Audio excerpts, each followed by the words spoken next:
वज़ीर तवानाई अवैस लगारी ने अपोजिशन के एतराज़ात को बेबुनियाद करार दे दिया। बैरिस्टर अली जफर के बयान पर जवाब दिया कि बोर्ड ऑफ डायरेक्टर्स के सामने एजेंडे पर कभी निजकारी आई ही नहीं।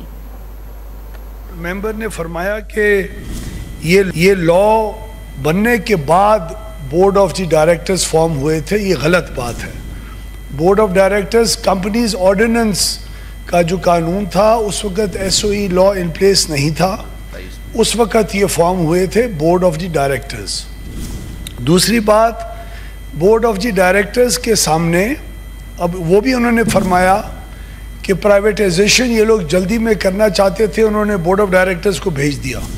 बोर्ड ऑफ डायरेक्टर्स के सामने आज तक एजेंडा के ऊपर इस हुकूमत के आने के बाद कभी प्राइवेटाइजेशन, या उससे पहले भी मुझे नहीं पता लेकिन उसके बाद तो पक्का पता है, कभी प्राइवेटाइजेशन का चीज़ बोर्ड ऑफ डायरेक्टर्स के सामने पेश ही नहीं हुई।